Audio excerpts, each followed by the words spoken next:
अगदी काही वेळानंतर या सगळ्या प्रकरणी निकाल येणार आहेत। कालच माणिकराव कोकाटे यांची जी शिक्षा होती ती कायम ठेवण्यात आलेली आहे, पण माणिकराव कोकाटे यांना अटक करावी खरं तर या संदर्भात एक याचिका आता काही वेळाच्या आधीच हे दाखल करण्यात आलेली आहे। जे वकील आहेत जे आशुतोष राठोड यांनी ती याचिका दाखल केलेली आहे ते आहेत आमच्या सोबत, त्यांच्याकडनं आपण या सगळ्या संदर्भात अधिक माहिती घेऊया। सर, काय एकूणच जे आहे ते तुम्ही आता जे याचिका दाखल केलेली आहे, अटक वॉरंट आज निघणार आहे। मंत्री माणिकराव कोकाटे यांच्या विरुद्ध काल माननीय सत्र न्यायालय मंत्री माणिकराव कोकाटे यांच्या विरुद्ध माननीय सत्र न्यायालय यांनी काल स्वयंस्पष्ट आदेश दिलेत आणि त्या आदेशामध्ये त्यांच्यावरचा गुन्हा सिद्ध झाल्याचं नमूद केलेलं आहे आणि आदेशमध्ये स्पष्ट निर्देश आहेत की आरोपी यांनी मेहरबान कोर्टापुढे त्यांचे बेल बॉन्ड सरेंडर करावेत आणि कायद्याप्रमाणे पुढील ॲक्शन व्हावी। कायद्याप्रमाणे पुढील ॲक्शन जी अभिप्रेत आहे ती म्हणजे गुन्हा सिद्ध झाल्यामुळे अटक होणे आणि तुरुंगात रवानगी होणे, यासाठी कलम 418 CRPC हा स्वयंस्पष्ट आहे। परंतु काल सत्र न्यायालयात आरोपी म्हणून श्री कोकाटे यांनी हजर राहणं अपेक्षित असताना आणि कायदेशीर बंधनकारक असताना त्यांनी अटक टाळण्यासाठी ते कोर्टापुढे जाणून बुजून हजर राहिलेले नाहीत।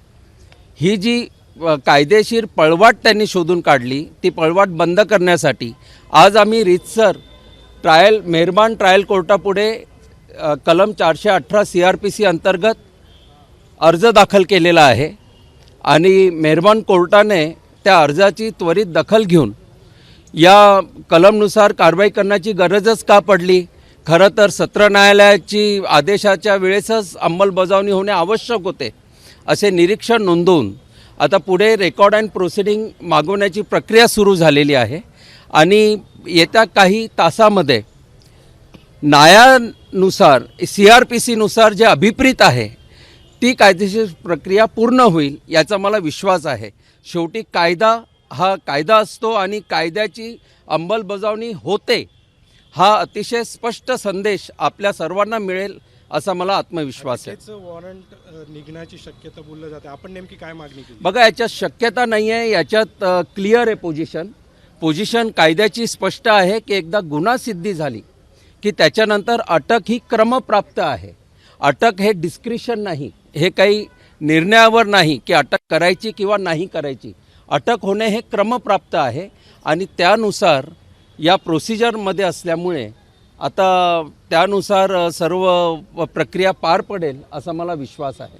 माणिकराव कोकाटे हे अर्ज दाखल केलेला आहे त्या संदर्भात काही निर्णय झाले का? निकाल येणं बाकी नाही, निकाल येणं बाकी आहे कारण की रेकॉर्ड अँड प्रोसिडिंग मला माहिती नाही की का अजून ट्रायल कोर्टापुढे गेलेलं नाही। खरं तर ते त्वरित जायला पाहिजे। या नवीन वास्तूमध्ये हा पहिला लोकहितकारी निर्णय झालेला आहे आणि रेकॉर्ड अँड प्रोसिडिंग तर काही 5 मिनिटाच्या अंतरावर दोन्ही कोर्ट असताना का तासांचा विलंब लागतो हे मी आज म्हणणार नाही। I will reserve my comments. परंतु रेकॉर्ड आणि प्रोसिडिंग आता त्वरित मागवलेले आहेत आणि रेकॉर्ड अँड प्रोसिडिंग आल्याबरोबर आदेश स्वयंस्पष्ट आहेत आणि कलमातील तरतुदी स्वयंस्पष्ट आहेत। कलम 418 CRPC अंतर्गत प्रक्रिया होणे कायद्याने बंधनकारक आहे आणि कायद्याने बंधनकारक असल्यामुळे पुढे अटक ही अटळ आहे। याच्यामध्ये ते उच्च न्यायालयामध्ये धाव घेण्याची शक्यता त्यांना? बघा, माननीय उच्च न्यायालयात जाण्याचा अधिकार प्रत्येकाला आहे, परंतु माननीय उच्च न्यायालयात जाताना कायद्याची जी काही बाजू ठेवावी लागेल ते ठेवताना महत्त्वाचा मुद्दा हा आहे की सत्र न्यायालयाने शिक्षा ठोठावताना आरोपीने तिथे हजर राहणं जे आवश्यक होतं तर आरोपी जाणून बुजून तिथे हजर राहिलेले नाही, त्यांनी अटक टाळलेली आहे। हे जे मिसकंडक्ट ऑफ ॲक्युज्ड आहे, हे जे गैरवर्तन आहे आरोपीचं, हा महत्त्वाचा मुद्दा माननीय उच्च न्यायालयापुढे आम्ही सादर करत आहोत। माननीय उच्च न्यायालयापुढे ऑलरेडी आमची बाजू ठेवली गेलेली आहे आणि जेव्हा आरोपीचं मिसकंडक्ट असतं तेव्हा माननीय उच्च न्यायालय कोणताही रिलीफ देण्यासाठी हे खूप रिलक्टंट असतात। हे सेटल्ड प्रिन्सिपल ऑफ लॉ आहेत। माननीय सर्वोच्च न्यायालयाने याबद्दल प्रस्थापित कायदा आहे, कारण की मेहरबान न्यायालयाकडनं जर काही आपल्याला रिलीफ हवा असेल तर you should approach court with clean hands. इथे आरोपी is running away from the lawful provision. त्यामुळे प्रकरण अतिशय गंभीर आहे आणि आपल्या सर्वांच्या वतीने मी माननीय मुख्यमंत्री महोदयांना याबद्दल आवाहन करतो. त्यांच्याकडे लॉ अँड ज्युडिशरी विभाग आहे, तर त्यांनी स्वतः दखल घेऊन आरोपींचा राजीनामा घेणं आवश्यक आहे. कारण की गुन्हासिद्धी झालेल्या व्यक्ती हा संविधानिक पदावर असणं हा एक अतिशय चुकीचा संदेश समाजात जात आहे. माननीय मुख्यमंत्री महोदयांनी याबद्दल त्वरित कारवाई करणं आणि समाजाला एक चांगला मेसेज देणं हे आज it is need of the hour. नाही, अटक वॉरंट निघो किंवा न निघो, म्हणजे अटक वॉरंट तर निघणारच आहे, परंतु नैतिकतेच्या कसोटीवर खरं तर पदाचा राजीनामा त्यांनी 1 वर्षापूर्वीच द्यायला पाहिजे होता. परंतु नैतिकतेची अपेक्षा करायची तरी कोणाकडे. तर आता याच्यात असं आहे की आता शिक्षा गुन्हा सिद्ध झाल्यामुळे आमदारकी तर जाण्यासाठी काही तासांचाच अवधी बाकी आहे. कारण की प्रमाणित प्रत ही विधानसभा अध्यक्ष यांच्याकडे पोहोचल्याबरोबर कायद्याची प्रक्रिया होणं अभिप्रेत आहे. अनिवार्य सगळी प्रक्रिया असताना सुद्धा आपल्याला कोर्टात धाव घ्यावी लागते, याचा अर्थ कुठेतरी दबाव यंत्रणेवर आहे असं आपलं म्हणणं आहे. आता मी असं म्हणणं बरोबर नाही, परंतु ज्या काही गोष्टी घडत आहेत त्यातनं मी निश्चितच असं म्हणेल की न्यायासाठी लढावं लागतं. हा निश्चितच चांगला संदेश नाही.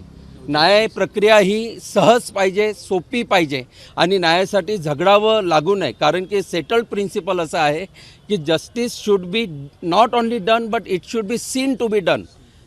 तर न्याय होताना दिसला पाहिजे आणि या प्रकरणात न्याय होताना दिसत नाही आहे. रेकॉर्ड अँड प्रोसिडिंगसाठी आम्हाला अर्ज करावा लागतो.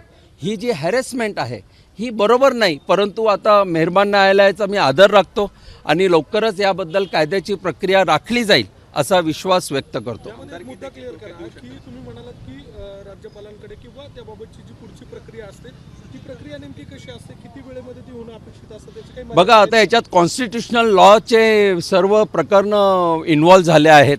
आता याच्यात जी काही लिगल स्ट्रॅटेजी आहे ती मला आत्ता उलगडून सांगताना थोडं कठीण आहे. कारण की शेवटी हा स्ट्रॅटेजीचा भाग असतो आणि सत्याची लढाई जी असते तो एक युद्ध आहे.